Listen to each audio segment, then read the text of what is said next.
Chris Rock released his Netflix special, the long-awaited Netflix special. It was a historic event because it was the first ever live Netflix comedy special, and it was the first comedy special he's dropped since the infamous Will Smith slapping incident. Obviously, this drew ire from thousands of morons who were perpetually online that can't take a joke because he dared to go outside the 3 pre-approved categories for humor, which are white people, men, and Christians. You can make fun of those as much as you want, but the second you venture out from any of those groups, any of the corporate approved groups, you're in dangerous territory and you may be susceptible to acts of violence. They can't make any promises, and they want to make it clear that those acts of violence are not just acceptable, they're to be expected against you. So as long as you get that, as long as you stay in those categories, you're good.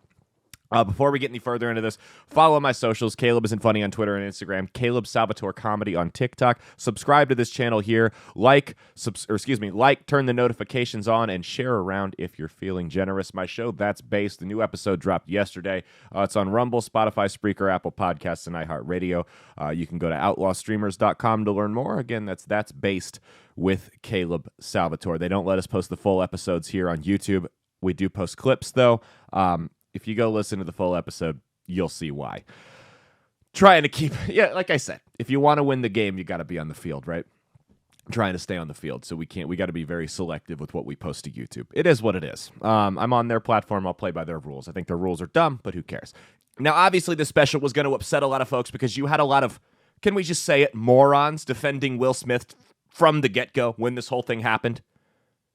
People, I'm going to tell you this right now, guys. If your woman thought what Will Smith did was a good thing, there's your red flag. Get the hell out, because she is a manipulative, toxic psychopath, just like Jada Pinkett Smith. That's all I'll say.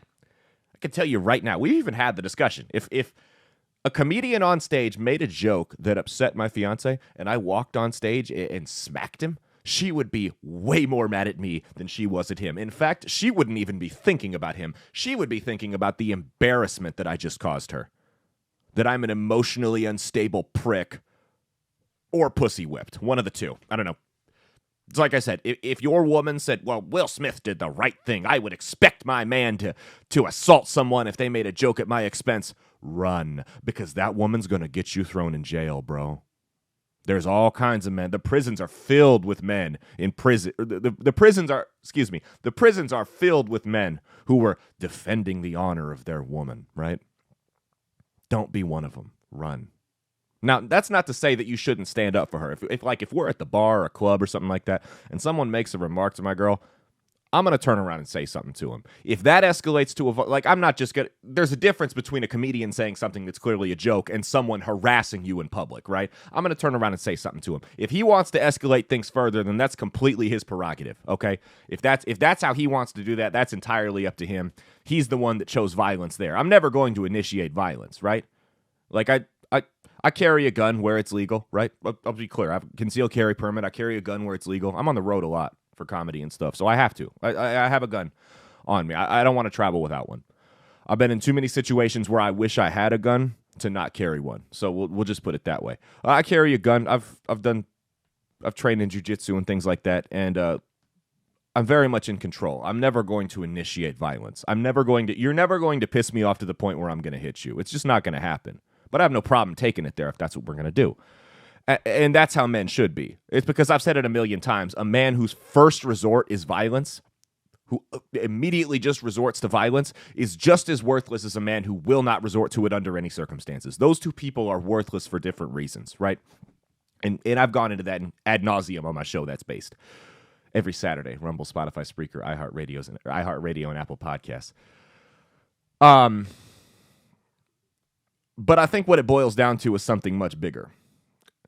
I don't think that a lot of the people that were defending what Will Smith did to Chris Rock, I don't think were defending it from the perspective of defending your woman's honor. I think a lot of them hid behind that, but I don't think that's what it was. I think what it comes down to is a lot of these people do not believe in free speech. A lot of these people do not think comedians should have the right to make jokes about certain people, certain groups of people, or certain topics, and they would have no problem, at the end of the day, passing laws that put them in jail for making those jokes, be it not for the pesky First Amendment. They would have no problem with that. And if they can't get jail time, well, they'll take physical violence. Because at the end of the day, what's the difference between physical violence and jail time, right? Like if they pass a law that says you cannot make jokes about X topic as a comedian on stage, and I go up and make jokes about it anyway, and they come to arrest me or fine me, and I say, piss off, I'm not going to pay your fine, I'm not going to go to jail, what's going to happen? Men with guns are going to come and lock me in a cage, right? So at the end of the day, a law just is a legal threat of violence. It's a formal threat of violence, right? If you don't go along with something. So if they can't get actual laws passed, then they'd be more than happy. They like seeing a couple comedians get smacked. Not to mention Chris Rock's about a fifth the size of Will Smith. What a pussy move. Wouldn't see him rush Brendan Schaub like that, I guarantee it, but Brendan Schaub wouldn't be in a spot like that. Whatever, man. And I think that's what it boils down to. And I think you see a lot of the backlash just about this special in general, not just about the Will Smith incident. He kind of tackled the whole woke movement and everything like a lot of older comics are doing. And I've noticed a trend lately. There have been 5 people who have caught the ire of the left in this country.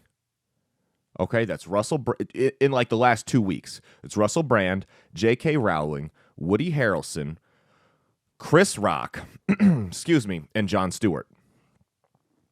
Those 5 people have caught a lot of flack from the left lately, and they all have 2 things in common. Number 1, they are liberals. Objectively, you look at their political views, save for a few boxes, they're left. They are to the left of center, without a doubt. All 5 of them are. Number 2, they've only been attacked by liberals. Now, why is that?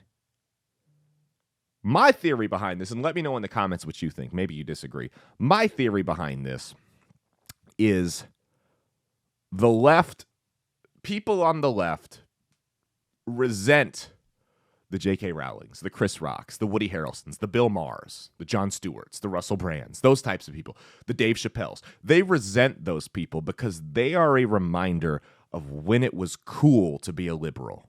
They are a reminder of when they were the counterculture, when they were the ones raging against the machine and not on behalf of it. That's what I think. That's why, and let me know if you disagree, let me know. Because we've had a culture shift. It's a fact. We've had a culture shift. The left, I mean, they're the ones that are arguing for endless war in Ukraine. They're the ones arguing on, defending the poor pharmaceutical companies from big bullies like Woody Harrelson, right? They're the ones defending those people, or those organizations and causes, excuse me. They're the ones that are attacking free speech, right? You remember 20 years ago, right? You had the Bush administration, obviously, with the Iraq war. The left were the ones that were, the crazy anti-vaxxers, maybe to a fault. And then you had, moms against hard rock, kids getting suspended from school for wearing a Marilyn Manson t-shirt, that whole thing, right? There has been a cultural shift. We've had a great overcorrection, right? And people like that are resented by left-wingers now. People like Woody Harrelson, people like Chris Rock, people like J.K. Rowling, they're resented by people on the left now because it's a reminder of what they once were. It's just like how boomers will hate younger people for having tattoos and piercings and dyed hair and stuff like that. It's like a boomer, not hate, but bash on them, make fun of them, right? Because it's a reminder of what they once were and that they've now become the system that they were at one point raging against. That's all it is, man. I really do think, again, let me know in the comments if you disagree. I really do. I think it's something much deeper than, he said something offensive, I don't like him, because he's saying things, because these people, Woody Harrelson coming out bashing Big Pharma, that was the traditional left-wing take 15 years ago. And then they became the establishment. And now that the establishment's on their side and they're sponsoring all their media companies and everything, they've got to protect him. Ukraine, the parallels between Ukraine and Iraq are so similar. You couldn't question even the COVID policies that you can't question it. If you even question it, you're a conspiracy theorist who's anti-American and wants his neighbors to die. It's the same thing as Iraq and in the war on terror. It's just different parties that are parroting the same lines that they stole from the other one 20 years ago. Like, I guarantee you, if COVID happened 20 years ago, it would be Republicans that were doing the stay home, save lives, wear a mask, get vaccinated, all that bull crap, right? I guarantee you that would be coming from the right and not the left. But they're the ones that control it.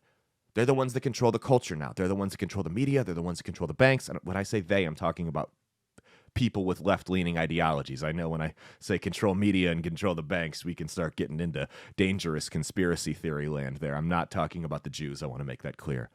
But the left wing, I mean, they've got the media, they've got the banks, they've got pharmaceutical companies, they've got the government, they've got the defense contractors all on their side now. So they are the dominant culture. They are the system. They are the machine. Tom Morello is raging on behalf of the machine. So that's what this boils down to. I think it's a deeper hatred than just the simple answer of, oh, he made a joke that was offensive. I think a lot of the younger people that might be more left-leaning now, I think that might be the reason they hate him. But you're seeing the establishment folks come out en masse against these people. And I think that's what it boils down to. Because, I mean, the younger, like 16 through 22-year-old liberals, high school, college-age liberals, they don't know any better. They don't remember this stuff. They don't remember what it was like. Right? So they just see the talking points being parroted, and they say, well, this makes me seem tolerant to think this comedian should have his house SWAT team for making a transgender joke. It's ridiculous. I don't think, I'm gonna boil this down, we're going to wrap it back up here. No, I don't think that violence is an acceptable response to words that hurt your feelings. I don't think it is. I really don't. I think that you, as a man, should be able to control yourself, especially when you know it was a joke. Maybe it wasn't a joke that was in the best of taste, but a comedian on stage, especially one as well established as Chris Rock, a comedian on stage making a joke about something is not especially someone he knows, is not trying to cause harm. It's a joke. Sometimes it lands, sometimes it doesn't. But getting up and assaulting him is not the right thing to do. Neither is passing laws to ban it. Because when you decide, when you normalize violence, right, against offensive speech, you open up Pandora's box. Because if you want to say it's acceptable to commit violence against somebody because they made a joke you didn't like, you've just opened up Pandora's box. Who decides what speech is acceptable and what speech requires a violent response to it? Well, whoever's in control of the culture decides. And as we just talked about, control of the culture often shifts, and you already are starting to see signs that it's shifting back toward the right. So if you want to normalize violence against speech that you don't like, yeah, it might feel good for a couple more years to go up and attack a comic that made a gay joke or a transgender joke or whatever. That might feel good for now. But in 10 years and 15 years and 20 years, when the culture shifted again, and you got people getting kneecapped for making derogatory comments about Jesus, I don't want to hear it because you set this precedent, not me. Anyway, that's all I got. My name's Caleb Salvatore. Please be sure to follow all my socials in the description. My show, That's Based with Caleb Salvatore, OutlawStreamers.com. New episode just dropped yesterday. We do it every Saturday. There's clips of it on this channel. Please like, subscribe, turn the notifications on, share around if you're feeling generous. Thank you guys so much. Website coming soon. I don't know how to make this thing. I'm about to throw my computer out the window trying to set this website up. If you guys got tips for like a good website designer, let me know in the comments there too, okay? Because I am at my wit's end with this. I am not a computer person. Everything I've learned as far as like video and audio production, I've taught myself. But I think this web design thing just may be a beast that I don't have the time to conquer. So let me know in the comments if y'all know like good like web design tutorials that aren't going to cost me an arm and a leg, because they want like the ones that seem to be the most user friendly are like hundreds and hundreds of dollars, and I'm like, I had to pay for a wedding this year, homie. So like, I'm going to be on the road a lot. A lot of people aren't going to see me for a while in my personal life, and that's okay. If we get more subscribers here, I'll be able to monetize this channel and maybe make a little extra money there. So if you want to help pay for my wedding, do that. Cash App or Caleb Salvatore. No, I'm kidding. I'm not at that point of desperation yet. Anyway, thank you guys so much. Cheat on your taxes, not your spouse. Peace out and stay based.